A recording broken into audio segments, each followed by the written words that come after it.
Well, hi friends, welcome back. Okay, it's been a minute since I've done one of these longer sit-down videos, and I kind of just wanted to get some of my thoughts out really and let you know how it's going with the van life thing and making sure my microphone's on, but just kind of the progress with that, because everyone's like, oh, do I look fat right now? Okay. Well, it's hard to wear, guys. So, but everyone's like, just thinking I'm too high maintenance to do van life is some of the things that are coming up with when I tell people my plans, and, a lot of people don't like the idea. And it's just like, I don't know. This is why you can't listen to people. This is why you can't listen to other people. You have to do what's best for you. You have to follow your path, because everything in me right now is just telling me that this is the right thing for my soul, okay? This is my journey. Excuse my dog. He just got fixed a couple days ago, so he has to wear the cone of shame. My poor baby, my poor little guy. But he's doing okay. I don't know what he's eating. He's got a chewy, so it's fine. Anyways, yeah, this is your path. This is your life. This is why you can't listen to people, because everything about van life just makes sense for me right now with where I'm at. I honestly feel like I'm just sitting, rotting away in this little apartment, away from all my friends. They're all an hour up north. I'm an hour from all the beaches. I moved to Florida to be able to have easy access to the beach, which is my life. The beach literally is my life. It's my soul. If I can't have my sunshine, I literally just gets so depressing. I have to have the sun. I have to be in the sun. I've always been like this my whole life. I have always known the sun is life to me, okay? And I love the ocean. I love the water. I love the beach. Who doesn't? I mean, I know everyone does, right? But it's like, for me at this point in my life, why not be closer to it? Why not have easy access to it? Make it happen, right? So I just feel like I'm sitting down here rotting away in this apartment, and it's like, no, I need to be close to my friends, and for where I'm at too with just relationships, getting out of, if you found my channel because of the narcissism content, then yeah, it's that, getting away from a narcissist. They change you. They wreck your world. They rock your world. They shake everything up about you. They make you forget who you are. You lose who you are. You lose who you are. You lose everything about yourself. It's like you almost start over completely from scratch. It's like you don't even know who you are anymore. So I don't know. It's just a path. You're going down this path. You're going down this journey of just rediscovering who you are and yourself and your boundaries, and you're putting boundaries in place with everyone in your life, right? So I don't know. And then just financially, it makes sense, being able to travel and see, where do I really want to plant my roots, because it's like, I thought about maybe going to Miami for a while and doing a high rise in Miami, but I'm like, well, everyone's complaining that Miami is expensive, blah, blah, blah. And I'm just like, that's thinking in lacking terms, which you cannot do. But I mean, that too, it does make sense financially right now that I maybe don't move to Miami right now. But also it's like, do I really want to be planted down in Miami? My friends are all here now, and they're about an hour up north of me where I'm at. So it's like, yeah, maybe I don't want to do Miami just yet. But see, that's where the van comes in, because it's, sorry, I've just got a text from my aunt because she's being negative as always. So anyways, I don't even know where I was. The dog squeaking, the toy, just so much going on. Chaos. This is why grounding and meditations. I obviously need to do some grounding and breath work and meditations. That literally helps you get through so much. Life is can be so chaotic, but that's the other thing with the van as well.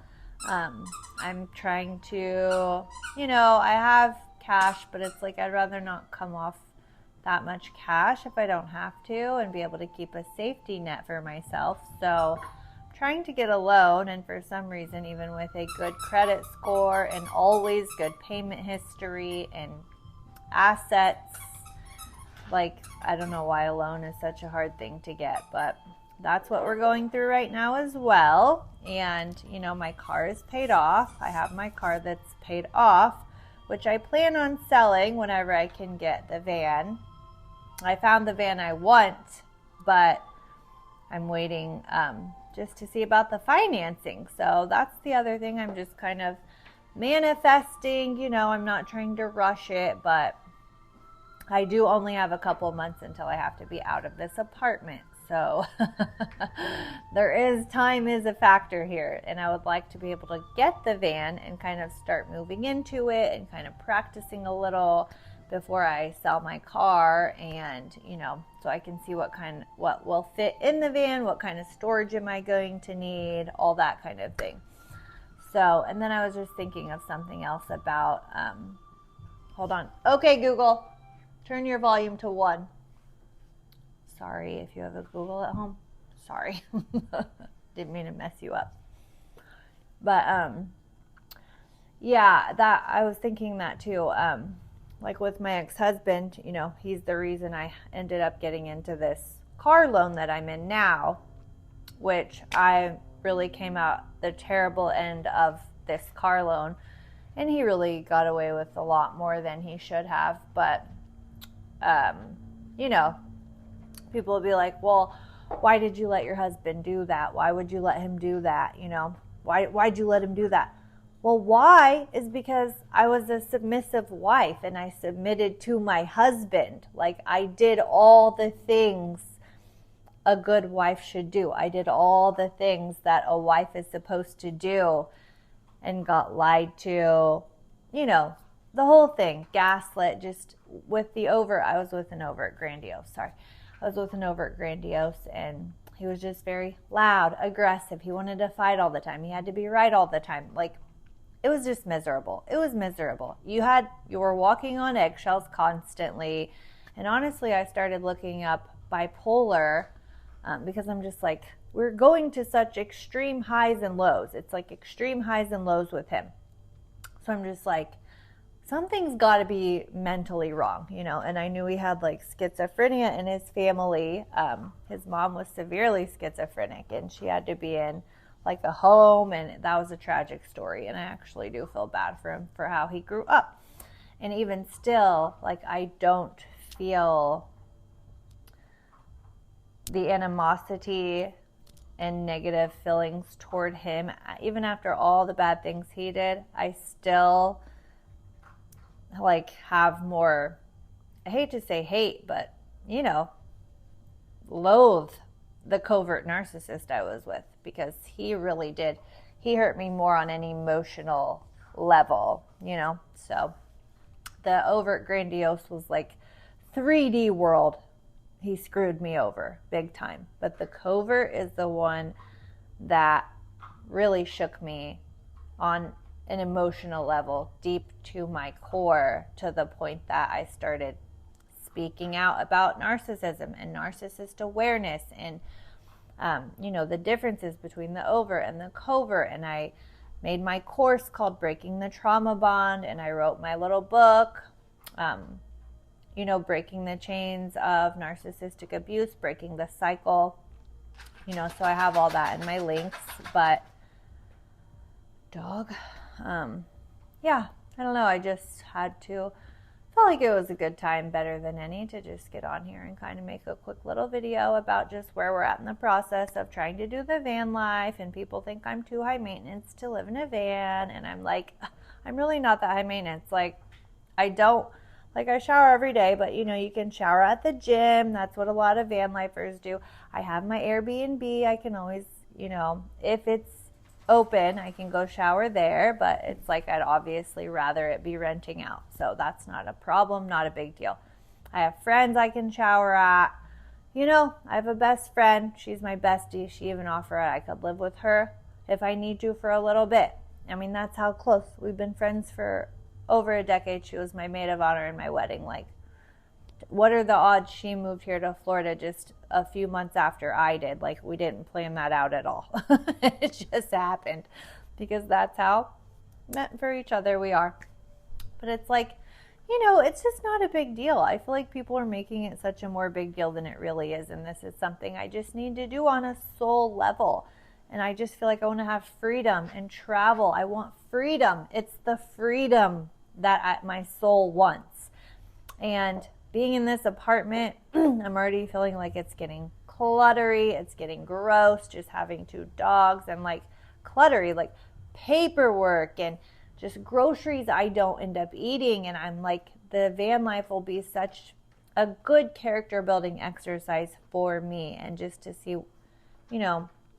be more mindful of what I'm doing, what I'm buying, how am I spending my money, just being more mindful, don't be wasteful and then buy things you don't need and things that don't matter. And I'm just realizing how much none of this really actually matters. None of this matters. This is all fake. It's all 3D world fake. None of this matters. Your couch doesn't matter. Your TV doesn't matter.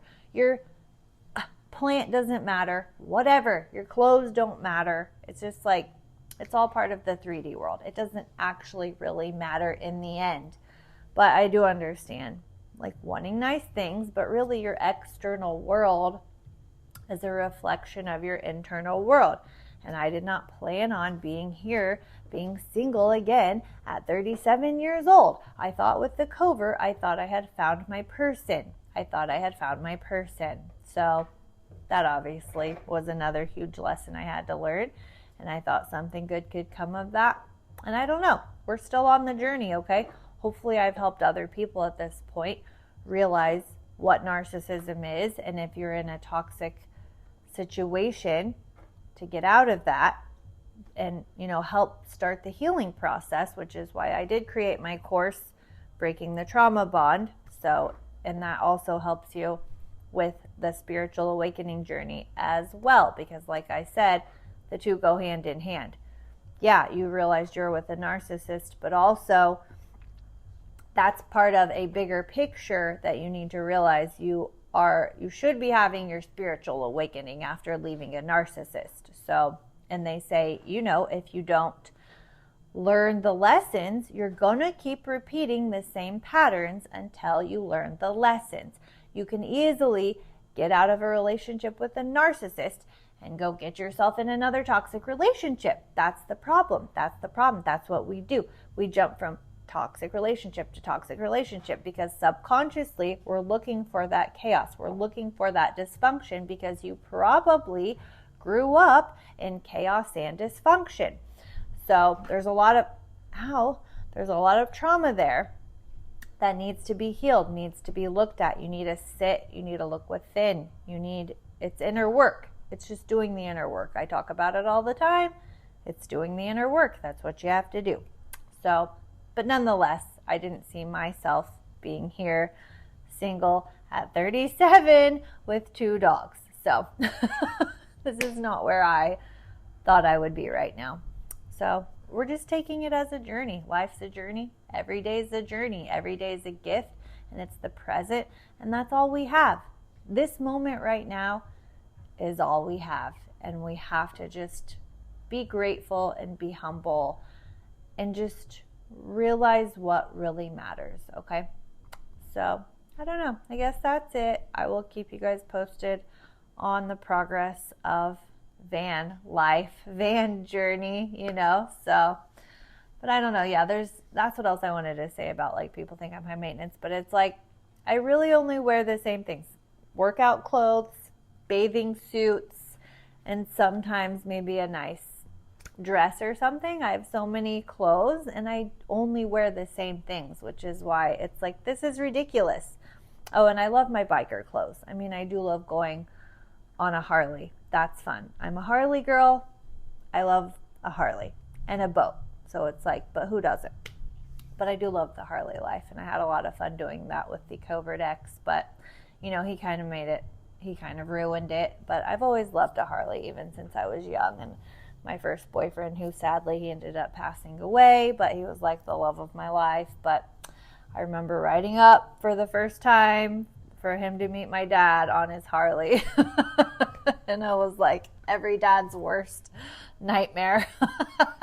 His daughter comes riding up on a Harley. But I'm like, I've just always been a Harley girl, okay? Because it's about, to me, it represents freedom. It's that feeling of freedom. It's the freedom, a Harley, a boat, the van life. It's like, that's what we're really after. That's what we really want, is freedom, right? It's the freedom you feel. So it's that feeling of just peace and freedom. And that's what the beach for me is too. Peace. It's just peace. That's all I want, is peace. So I don't know. We're on an adventure, and I'm happy to bring you along with me, and I'm happy you're here and you're even watching, and I really hope you found some kind of value in this somewhere. I'll try to put timestamps or something, but I'm just not a techie person. I'm not great at that stuff. So, and it's already been long enough since I've made a video anyways, so, you know. All right, well, I hope this turned out okay, so I'm going to just get this posted. That's it. I'm just going to record it and post. So, all right, we're going to go. I love you. I'll keep you guys posted. Okay, I'll see you soon. Love you. Bye.